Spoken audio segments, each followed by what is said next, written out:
చెప్పు. Hi friends, ఈ రోజు అయితే ముగ్గులేస్తున్నానండి. మేడం గారు యూట్యూబ్ లో చూసారండి, చూసి ముగ్గు వేస్తున్నారండి. కమలం ముగ్గు మీకు కానీ ఎవరికైనా నచ్చితే మాత్రం నన్ను తప్పనిసరిగా పిలవండి, పిలవకుండా ఉండొద్దండి. నాకు ఈ ముగ్గులు వారం రోజులు బట్టి ముగ్గులు లేపటం జ్వరం కూడా వచ్చిందండి. ముగ్గులు ఉంటేనే కానీ సంతోషంగా ఉంటది. చాలా ఖర్చులు ఉంటాయి కదా, మనం ఫంక్షన్లకి పెళ్లిళ్ళకి వెళ్ళాలంటే మనం డబ్బులు ఉండాలి కదా. ఇప్పుడు శ్రావణ మాసం వర్షాలు రావటం వల్ల ఎక్కువ వర్క్ లేదండి.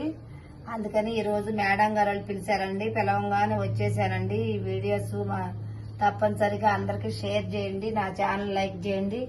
చాలా వరకు చూస్తున్నారు కదా, మీరు కూడా వేయించుకుంటాకి కొంచెం ఫోన్ చేయండి. నా ఫోన్ నెంబర్ పైన ఉంది కదా, మీకు కానీ నచ్చితే నా ఛానల్ లైక్ చేయండి. మేడం గారికి అయితే బాగా నచ్చినాయండి ముగ్గులు, నన్ను ఏం అంటలేదండి. అందుకే నేను వేస్తున్నాను, ఏమనంటే వేసేదాన్ని కాదు. ఓకేనా ఫ్రెండ్స్?